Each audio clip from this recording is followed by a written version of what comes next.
It finally feels like spring is here, and I have been really excited about it. After a long, cold, and rainy winter, it's been nice to have some warmer days, or at least dry days, which has helped a lot to the garden, because once that the sun is out, plants can finally show their fruits. So my peas have been producing a lot lately. Usually their harvest period is quite short, so the more you harvest, the more fruits that you will have. And that's the thing that I love the most about having a seasonal garden, is that each season is different and you get to enjoy different type of foods. Sometimes you have too much all at once, but that's completely fine, because you know that it will only last maybe for a month or a month and a half. This year I have been practicing kind of like the lazy method in my garden. I haven't put much effort in using structure and stuff. I saw that some of my neighbors didn't put structures in their peas, they just planted them really close, and so when I saw my peas I decided to do the same. To be honest, it has been holding pretty well. It hasn't affected the production of the plant.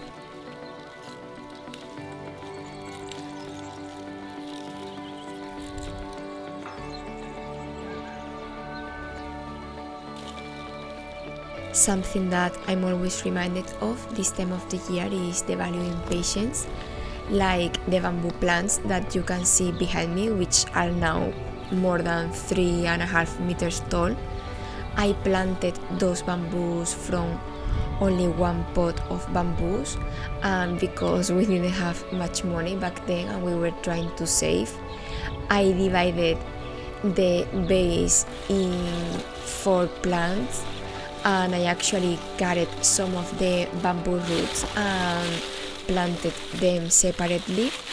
It took them quite some time to cover all, but it is amazing how beautiful it looks now, how tall they grow each year. Each year they grow taller and thicker, and it's been amazing to watch the garden evolve.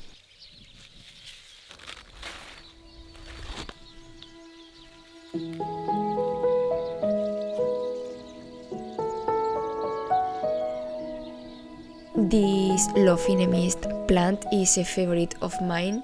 They self-seed every year since the first year that I planted them, probably 2 years ago, and they usually flower in different colors, because the original seeds that I used were a mixture of colors. It is a plant that I love, and once that they flower, it means that spring is finally here.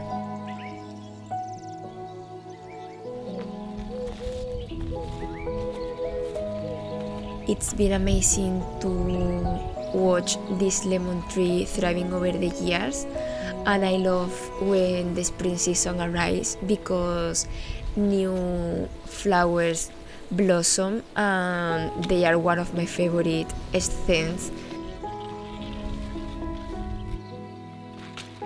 It's been producing a lot of lemons this year, something that I didn't know but that I have seen evolving over the years, is that at first when the lemon was young, the lemons were not that juicy even if they were big, but as the tree grew older and mature, the lemons has been super juicy. To wake up each day and open the doors of the cabin to the garden, it is something that I'm really grateful each day. To be honest, it's not something that I have been able to do lately this year because of the weather, but now that the weather has been really nice, I do it every day, and I take my time to see what's around and what can I use to harvest for each day lunch.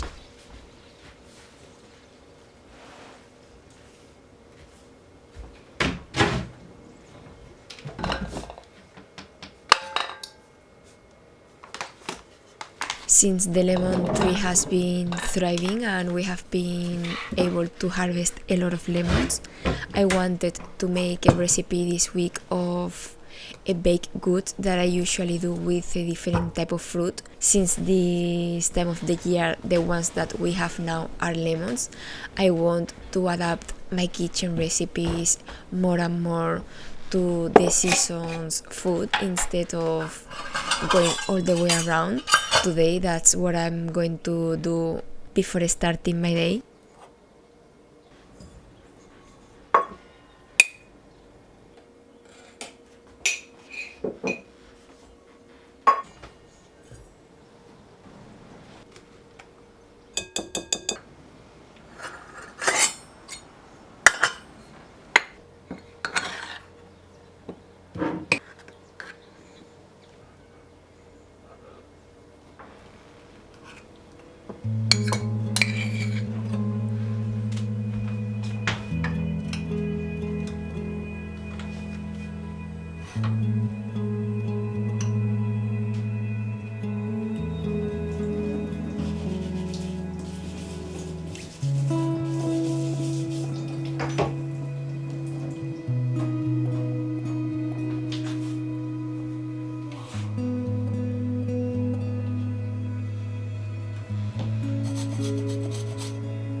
After the wait, the muffins were ready. I'm going to leave it to cool down for a little bit before eating them.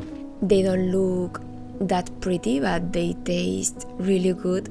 The problem is that my oven doesn't heat evenly and it loses temperature, which causes some of the baked goods that I bake in this oven to inflate really quickly and then deflate really quickly. But that's what we have for now until we move to our final home.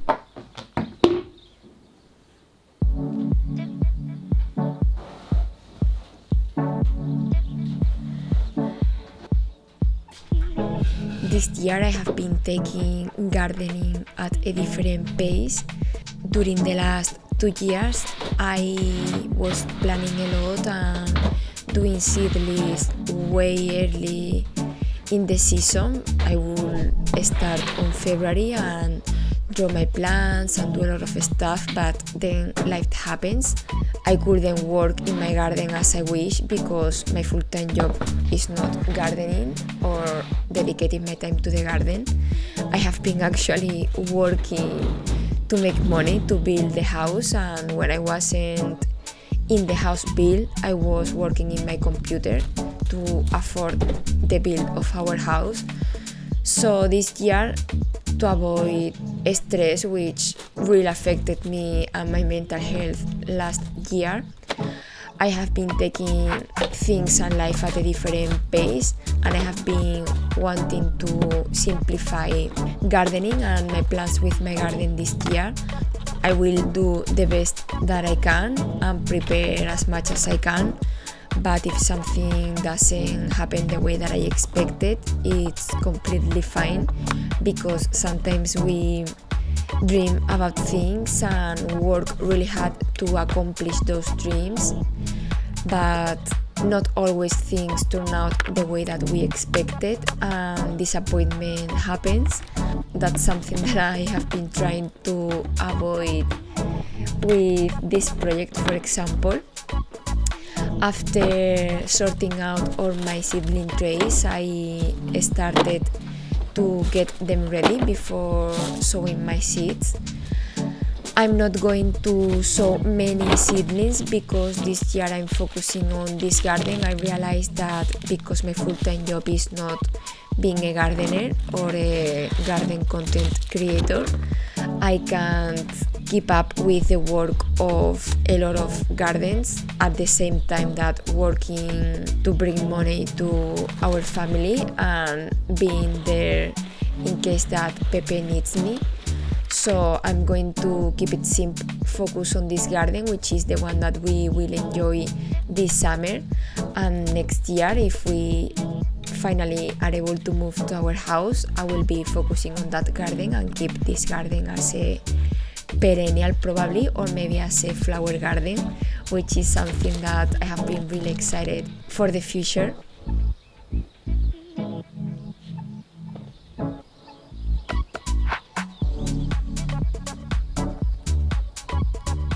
Once that my seedling trays are all filled with the soil, I will water them well.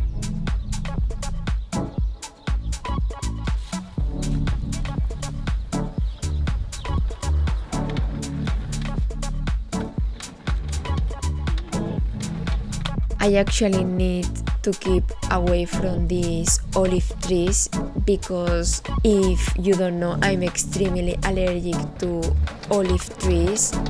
I actually have been struggling a lot lately because once that spring arrives and is hot, especially on windy days, pollen is all over the places and I get an extreme reaction on my eyes and my throat. That's why I'm trying to keep my sunglasses on for most of the day.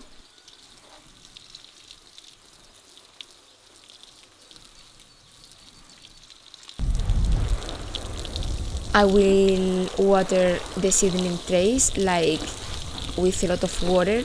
You will see later that even if water stays on the trays, the soil will end up soaking all of it, and that's what I want. While I have been working, Lolita has been enjoying her sweet spot in the workshop. That's the part of the job that she's doing, of course, to give me company and make sure that everything is ready for the next season.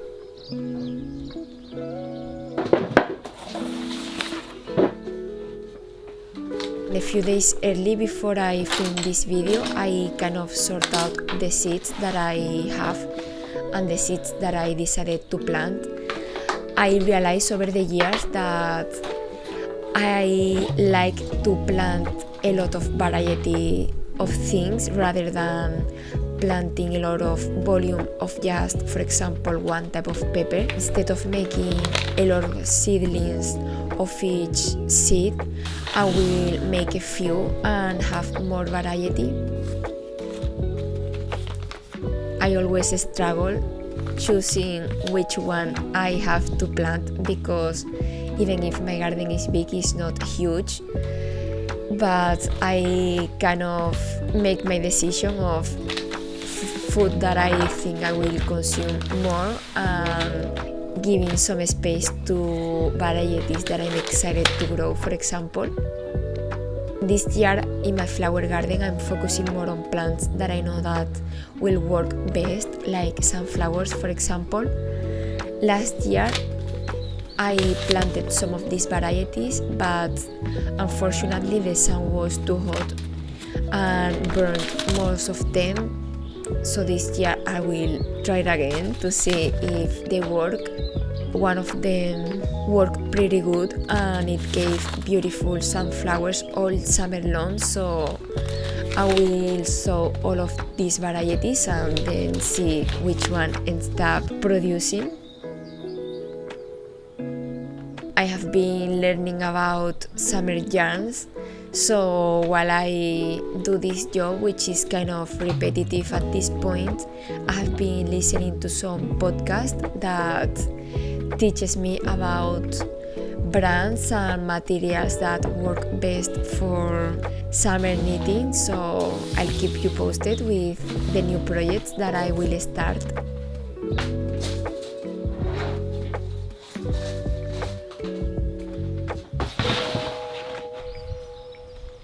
I ended up getting ready for seedling trays.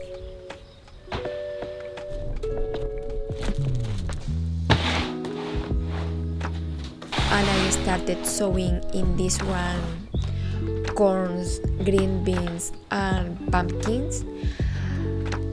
I'll be honest, in this garden I shouldn't plant more than 2 pumpkins because they can cross-pollinate and it will affect the fruit, but because all my varieties are edible, it's not a big issue if that happens. And I will plant 4 different varieties of corn, 4 different of pumpkins and 3 varieties of green beans. I like to plant corns, pumpkins and green beans together. I'm really excited for this year's selection. I chose a variety of corns to use for popcorns, one to use for the grill, a red corn variety that it's good for cooking as well, and another variety that does really well in our climate, which is the gold button corn.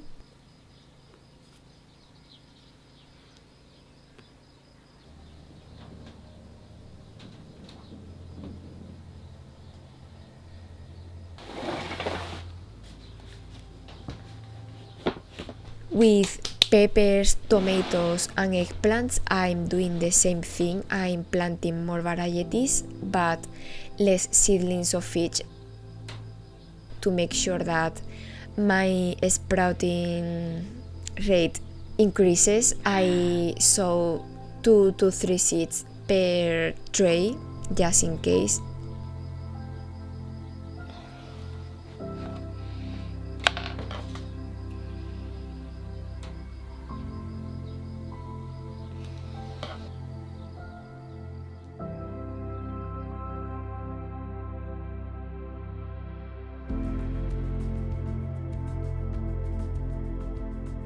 Big thank you to Squarespace for sponsoring this video. I have been using Squarespace myself for 10 years. Squarespace is an amazing all-in-one website platform for entrepreneurs to stand out and succeed online. They have all the tools you need to create a beautiful website or blog, which has been super helpful to me. You can easily engage with your audience and sell anything from products to content to time. They recently came out with Squarespace AI, which is a built-in AI tool to create your website just in a few clicks. Their interactive design system transforms basic information about your brand or business into an elevated online presence matched to your profile and aesthetic. If you are new to Squarespace, you can go to squarespace.com and try for free. And when you are ready to launch, you can go to squarespace.com/Eugenia Diaz to save 10% off your first purchase of a website or domain. It was really nice to spend this day off with you all. I'm planning on doing a Q&A soon, so if you have any questions that you would like me to answer, you can leave all the questions in the comment section. I will do my best to answer most of it, and I will see you real soon. Bye bye.